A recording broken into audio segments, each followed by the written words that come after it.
कोल्हापुरातील श्री स्वामी विवेकानंद शिक्षण संस्थेचे कार्याध्यक्ष प्राचार्य अभयकुमार साळुंखे यांचा 79वा वाढदिवस ज्ञान शिदोरी दिन म्हणून विविध उपक्रमांनी शुक्रवारी साजरा करण्यात आला.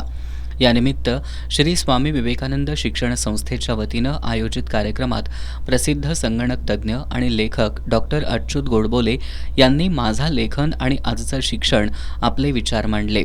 यावेळी बोलताना डॉक्टर अच्युत गोडबोले यांनी आत्तापर्यंत मी कम्प्युटर सायन्स, गणित, संगीत, चित्रशिल्प अशा वेगवेगळ्या विषयांवर अनेक पुस्तकं लिहिली आहेत, पण आजसुद्धा मी विद्यार्थी असून ज्या दिवशी मी विद्यार्थी नसेन त्या दिवशी मी संपलेला असेन. तर मुख्य म्हणजे काय आहे की माझी आत्तापर्यंत 56 पुस्तकं झाली आहेत. 10 प्रकाशनाच्या वाट्यावर, 4 इंग्रजीत झाली. Operating systems, data communication networks, web technologies and demystifying computers अशी माझी कम्प्युटर सायन्सवरची पुस्तकं झाली आणि त्यानंतर 56 ही मराठीत झाली.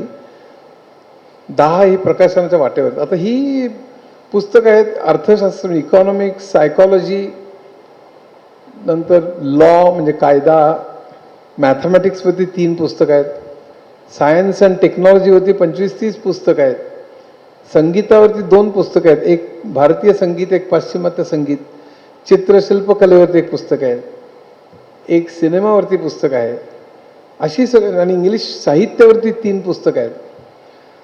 तर असं सगळं. आणि आता अलीकडे artificial intelligence, data science, industry 4.0, infotech, आणि ही सगळी अतिशय गरजेची पुस्तकं ती आणलेली आहेत खरं म्हणजे, बाहेर लोकांना काय बघायला हवे असतील तर, म्हणून त्याही विषयात मी लिहिले. ना आता अकाउंटिंग अशी बरेच इझम्स आणि आयडियाज असे बरेच प्रोजेक्ट्स आहेत. तर आता लोक मला नेहमी विचारतात की तुम्ही काय भयंकर सगळ्या विषयातले तज्ज्ञ आहात की काय. तर मुख्य म्हणजे मी यातला कुठलाही तज्ज्ञ नाही, मी फक्त विद्यार्थी आहे. आणि मी अतिशय अभिमानाने सांगतो की मी विद्यार्थी आहे. माझा आरोप असा आहे, इथे बरेच शिक्षक बसले असतील, राग मानू नका, पण माझा आरोप असा आहे की आजचे शिक्षक हे पुरेसे विद्यार्थी राहिलेले नाही आहेत. आणि मी मात्र म्हणजे माझा आता 75वा चालू आहे, पण मी अजूनही पूर्णपणे विद्यार्थी आहे. आणि मी कायम विद्यार्थीच राहीन. ज्या क्षणी मी विद्यार्थी असण्याचं थांबेन त्या दिवशी मी संपलेलो असेल. म्हणजे ऑक्सिजन घेईन, कदाचित खाईन पिन वगैरे गोष्ट होईल, पण जगणं खऱ्या अर्थाने थांबेल त्यावेळेला. भविष्यात आर्टिफिशियल इंटेलिजन्सवर ज्यांची कमांड असेल अशी माणसं इतरांना रोजगार देतील असं सांगत त्यांनी विद्यार्थ्यांनी विविध प्रकारचं शिक्षण घेण्याचा प्रयत्न करावा असा सल्ला दिला. कुठल्याही व्यवसायात असा, अकाउंटिंग असा, मेकॅनिकल इंजिनियर असा, सिव्हिल इंजिनियर असा, काही करा तुम्ही, लगेच डेटा सायन्स आणि computer engineering, computer science, AI वगैरे त्याचे कोर्स करायला जाऊ नका लगेच. जे आहेत कम्प्युटर सायन्समध्ये त्यांनी करावं, पण जे इतर आहेत त्यांना निदान त्याच्याविषयी माहिती असलं पाहिजे. कारण पुढच्या 10 ते 20 वर्षात अक्षरशः कोट्यावधी जॉब्स आहेत जाणार आहेत किंवा बदलणार आहेत. सगळे काही जाणार नाहीत, सगळे बेकारून सगळे फिरतील असं काय माझं म्हणणं नाही आहे, पण अक्षरशः कोट्यावधी जॉब्स बदलणार आहेत. ज्यांना याची कल्पना असेल, म्हणजे ज्यांना AI माहिती आहे किंवा जे AI वरती कमांड आहे, अशी माणसं दुसऱ्या माणसांकडनं जॉब्स घेतील. लोक नेहमी म्हणतात की AI मुळे जॉब नोकऱ्या जातील का, तर AI मुळे नोकऱ्या नाही जाणार, पण ज्या माणसांना AI माहिती आहे ती माणसं ज्यांना माहीत नाही आहे त्यांच्याकडनं जॉब घेतील, हे मात्र नक्की. आपण चांगल्या संगतीमुळे घडलो असंही त्यांनी नमूद केलं. एका ग्रुपची माझी ओळख झाली. तो ग्रुप म्हणजे TIFR, IIT आणि BARC ह्यातले टॉपर लोकांचा ग्रुप होता. आणि त्याकडे मी ताबडतोब आकृष्ट झालो. कुठेतरी सभेमध्ये लोक भेटले, ओळख झाली, मग मी दर महिन्याला एकदा, मग दर 15 दिवसात एकदा, मग आठवड्याला एकदा असं भेटायला लागलो. आणि ते ग्रेट होते. मग त्यातला एक मनुष्य स्टॅनफोर्ड युनिव्हर्सिटीमध्ये क्वांटम फिजिक्सचा व्हिजिटिंग प्रोफेसर, श्रीकृष्ण दाणी, म्हणजे जगातल्या पहिल्या 50 मॅथमॅटिशियनपैकी एक असा, म्हणजे दर महिन्याला जर्मनी किंवा अमेरिकेत पेपर्स पब्लिश करणारा, अशी सगळी मंडळी.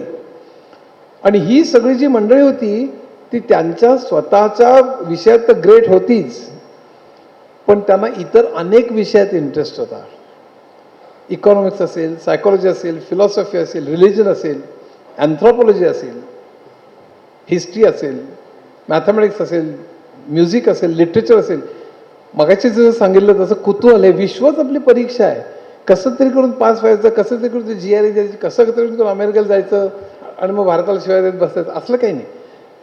आपल्याला हे जे सगळं विश्व आहे आणि त्यातनं माणूस आहे किंवा सजीव आहे आणि त्यांनी निर्माण केलेले हे सगळं संस्था ज्या आहेत, इकॉनॉमिक्स, सायकॉलॉजी, जे काय सगळं आहे, हे कसं निर्माण झालं असलं पाहिजे, त्यातले मूलतत्व काय आपल्याला माहीत पाहिजे. आपण एक्सपर्ट होऊ शकणार नाही, मी मुळीच एक्सपर्ट नाही, पण मला माहीत पाहिजे माझा काय संबंध आहे याच्याशी, असं मला कधीही वाटलं नाही, एकदाही वाटलं नाही, कुठल्याच गोष्टीच्या विषयी वाटलं नाही. इथे भारतात बेकारी आहे, पण मला काय करायचं आहे, मला पैसे मिळत आहेत ना, की मी अमेरिकेत जाऊ शकतो ना, असं एकदाही वाटलं नाही. हा माझाच प्रश्न आहे, हा माझाही प्रश्न आहे, माझाच प्रश्न म्हणजे माझाही प्रश्न आहे. इथे पर्यावरणाचा ऱ्हास होतोय, मला काय करायचं आहे, असं एकदाही वाटलं नाही. हा माझाही प्रश्न आहे. त्याचा उपाय काय हे शोधत जाणं, प्रत्येक गोष्टीमध्ये एक म्हणजे पॉझिटिव्हली बघणं, त्याचा विचार करणं, वाचन करणं आणि त्याच्याविषयी मग नंतर सोप्या भाषेत लिहिणं, हे तेव्हापासून माझ्या डोक्यात सगळं चालू झालेलं. आणि या सगळ्या लोकांच्या सहवासाचा मला इतका प्रचंड परिणाम झाला, म्हणजे आम्ही केमिकल इंजिनिअरिंग सोडून याच विषयाचं सगळं वाचन आणि हे करायला लागलो. यावेळी बोलताना डॉक्टर अभयकुमार साळुंखे यांनी शिक्षण महर्षी बापूजी साळुंखे यांच्या कार्याचा आढावा घेऊन आजपर्यंतच्या आपल्या यशस्वी जीवनात सहकार्य लाभलेल्या सर्वांबद्दल कृतज्ञता व्यक्त केली. डॉक्टर अभयकुमार साळुंखे यांच्या पत्नी शैलजा साळुंखे यांनी आपल्या सहजीवनातील आठवणींना उजाळा दिला. बापाच्या सावलीखाली आजपर्यंत जगलो, त्यांचं ऋण कधीच फेडू शकत नाही. आपल्या तत्वाशी, निष्ठेशी आणि विचारांशी बांधील राहून कार्यरत राहणारा, धाक आणि प्रेम देणारा असा बाप सर्वांना लाभो, अशा भावना स्वामी विवेकानंद शिक्षण संस्थेच्या सेक्रेटरी प्राचार्या शुभांगी गावडे यांनी व्यक्त केल्या.